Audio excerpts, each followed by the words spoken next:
লাগে গো আমাৰ গৰুকে ভাল লাগে ও আল্লাহ। এই মুহূৰ্তত জনাইছো এটা ব্ৰেকিং নিউজ। বৰপেটাৰ ৰাঙাপানীত ভয়াৱহ অগ্নিকাণ্ড। এটি দুৰ্ভগীয়া পৰিয়ালৰ গোহালি ঘৰৰ লগতে ৰান্ধনীশাল সম্পূৰ্ণ ভস্মীভূত আৰু এই অগ্নিকাণ্ডৰ ফলত অগ্নিদগ্ধ হৈ তিনিটাকৈ পশুধনৰ মৃত্যু হয়। বাবা আসানু গৰু কেমন কৰে বাঁচো গৰু খালি টিনে বাইৰে বাইৰে নছে বাবা। বাঘবৰ ৰাজচক্ৰৰ অন্তৰ্গত জনিয়া মৌজাৰ ৰাঙাপানী গাঁৱৰ যোৱা নিশা আনুমানিক 12 বজাত সংঘটিত হয় এক ভয়াৱহ অগ্নিকাণ্ড। এই অগ্নিকাণ্ডৰ ফলত এটা পৰিয়ালৰ গোহালি ঘৰৰ লগতে ৰান্ধনীশাল সম্পূৰ্ণ ভস্মীভূত হয় আৰু অগ্নিদগ্ধ হৈ তিনিটাকৈ পশুধন মৃত্যু হয়। গৰু এটা ভেড়া দুটা আৰু বাকি 3টামান গৰু আধা পুৰা হৈছে বুলি গম পোৱা গৈছে বা দেখা গৈছে।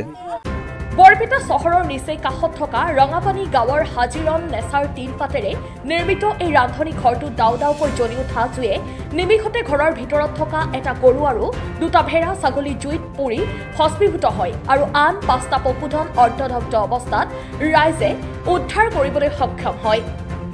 ৰাইজৰ প্ৰচেষ্টাত এই জুই নুমুৱাবলৈ সক্ষম হয় যদিও ঘৰটো সম্পূৰ্ণৰূপে ভস্মীভূত হোৱা দেখা যায়।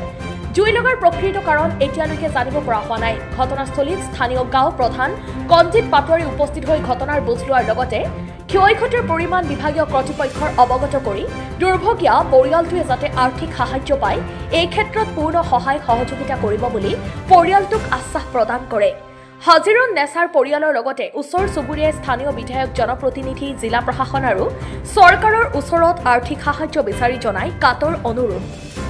আমি 9টা বাজার রান্ধা বেড়া খেয়ে শুয়েছি।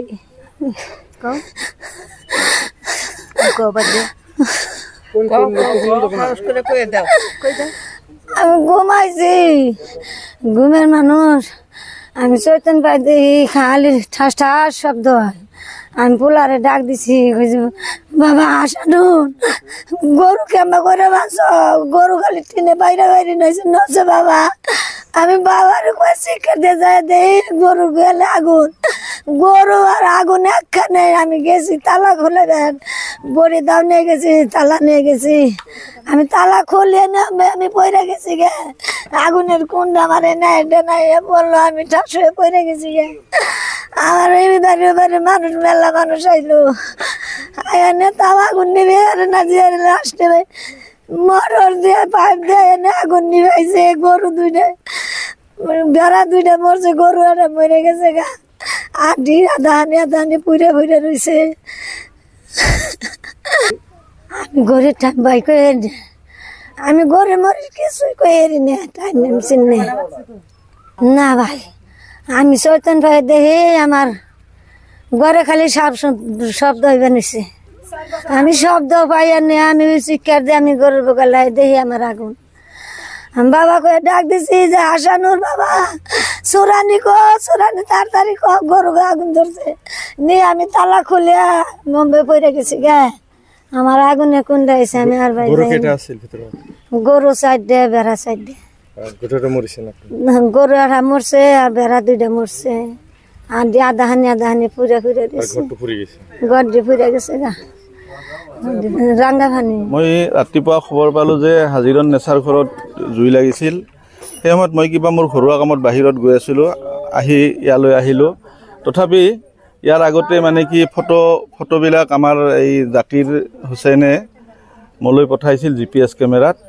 ইতিমধ্যে মই বিভাগীয় কৰ্তৃপক্ষৰ হাতত ফটোখিনি পঠাই দিছোঁ কিন্তু তেওঁলোকে কৈছে মানে পষ্টমৰ্টম PM ৰিপৰ্ট লাগিব জীৱ জন্তুখিনিৰ।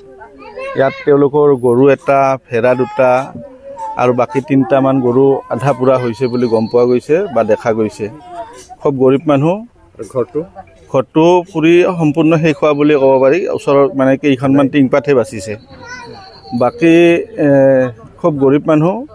সেইকাৰণে মই নিজে গাঁও প্ৰধান হিচাপে আহি তেওঁলোকৰ ঘৰত উপস্থিত হৈছোঁ আৰু তেওঁলোকক যাতে কিবা এটা সকাহ দিব পাৰি তাৰ কাৰণে মোৰ ফালৰ পৰাও চেষ্টা কৰিম আৰু মই চৰকাৰৰ ফালৰ পৰাও এনেকুৱা দুখীয়া পৰিয়ালৰ এনে দুৰ্যোগত যাতে সহায়ৰ হাত আগবঢ়ায় তাকেই কামনা কৰিছোঁ। গৰু এটাৰ মূল্য ধৰক আজিকালি গৰু বুলি ক'লে 20-30 হাজাৰ 40 হাজাৰ দাম হয় আৰু আপোনাৰ ভেড়া ছাগলী দুটাটো দাম হ'ব তেনেকুৱা 10-20 হাজাৰ টকা হ'ব। ঘৰটোতো আপোনাৰ মোটামুটি 50 হাজাৰ টকা ঘৰ, 1 লাখ টকাৰ ক্ষয়ক্ষতি হৈছে। কি ক'ম মানে বেয়াৰে বেয়া হয়, এনেকুৱা লাগিছে যে ইমান গৰীব পৰিয়াল, তেওঁলোকে সেইখিনি কৰিয়ে পৰিয়ালটো পোহপাল গৈ আছে। গতিকে এটাই কথা, তেওঁলোকক যাতে পৰিয়ালটো চলিব পৰা কিবা এটা সকাহৰ ব্যৱস্থা কৰি দিয়ে, এইখিনিয়ে কামনা কৰোঁ। মই বাঘবৰ ৰাজহ চক্ৰৰ জনীয়া মৌজাৰ 14 নং চাৰ্জৰ গাঁও প্ৰধান। মোৰ নাম শ্ৰী কঞ্জিত পাটোৱাৰী। ৰাতি 11:30 পোনে 12টাৰ ভিতৰত মই ঘুমেৰ মানুহ চিগৰিতে তাৰমানে শব্দ শুনি তাৰমানে দাউৰি আহি গেলোঁ। তাৰমানে ঘৰৰ পৰা ওলি চাইডো আগুন, পুৰা আগুন উঠি গেছে। দাউৰি আহা তাৰ চাপাই পাৰা নাই। কোন জায়গা? আমি ৰাঙাপানি, আমাৰ ৰাঙাপানি ঘৰ। হ্যাঁ, ৰাঙাপানিতে দাউৰি আহি চাপাই পাৰা নাই। তাৰপিছত কিবা বহুত মানুহ আহি গেল। আহি তাৰপিছত পানী চানী কিবা কৰি মাৰিলোঁ আৰু পাইপ চাইপ লাগাই কৰলো, কিন্তু গৰু খাইতে বাঁচাব পাৰা নাই। গৰু এটা মৰি গেল, ভেড়া দুটা মৰি গেল। তাৰপিছত নিবাইলো, কিন্তু আগুন ক'ৰ পৰা ধৰছে কি কৰছে নাজানো আমি। ইয়াত বিদ্যুৎ লাইনও আছে, লাইনেৰ পৰা না চুগাৰ পৰা সিকানি আমি কব পাৰা নাই। আহি তাৰমানে সিকেইটা তো চিকৰি কৰি আছে, তাক বুঝাই দিলোঁ। এতিয়া আৰ কি কৰিম, আমাৰ তো সাহায্য কৰবাৰ কোনো উপায় নাই। আমি ভাত কাটেহে দিব পাৰিম একতো। নাই গাড়ী ফোন করে, গাড়ী আইফা জাগাই নাই, পাথারত মাজত ঘর, গাড়ী আইফা জাগাই নাই। রাস্তা ঘাটে আমার নাই, আমার রাঙাপানিত রাস্তা ঘাট নাই। কিবা বেগরত বললেও রাস্তা বুলি যাব না, গাড়ী বুলি যাব লাগে। বৰপেটা জিলা, বৰপেটা পশ্চিম ফালে, আহমদ মেডিকেলেৰ পশ্চিম ফালে ৰাঙাপানিটো। ৰাস্তা ঘাটেৰ এনে অভাব, আমাৰ বহুত ক্ষয়ক্ষতি হয়েছে। তাৰমানে দুখীয়া মানুহ, একদম দুখীয়া মানুহ, গিরাকে নাই। 6 মাহ 5 মাহ 6 মাহ আগত মরি গেল। দুটা বাবু আছে সৰু সৰু, এটার 8-9 বছর আর এটা 10-11 বছর। মাইকিটো দিন হাজিরা করে, পরিতাম লড়ার দুটা পড়ায়, এনেকে খাই আছে।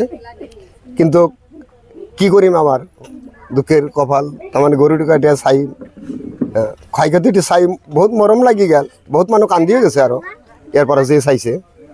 কিন্তু এতিয়া আর কি করিম, আমার এমএল সাহেব আছে। পরিবারের কোনো উপার্জন করা মানুষ নাই নাকি?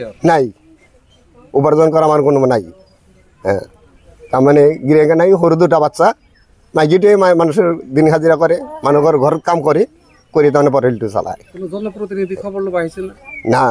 খবৰ দেওয়া নাই নাকি? খবৰ দেওয়া নাই। তাৰমানে এতিয়া কি কব আপনি?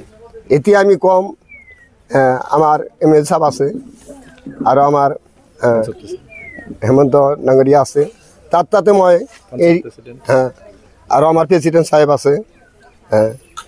তাতে আমি সেইখানি অনুৰোধ কৰোঁ যে আমি তাৰ কিবা ক্ষয়ক্ষতিৰ কাৰণে, কিবা এটা ঘৰেৰ কাৰণে সেইখানি অনুৰোধ কৰোঁ, আমি আবেদন কৰোঁ তার কাছে। যদি কিবা করবা পারা আছে, আমার অনুরোধ সেইখানি তার তাতে আমি রাজি হই। আমার ঘর রাঙাপানি, আর্থিক সাহায্য চাই আমি। এখানে ঘরের কারণে বহুত দুখিয়া মানুষ, সেই কারণে তার কাছে আমি আর্থিক সাহায্যের কারণে অনুরোধ করছি।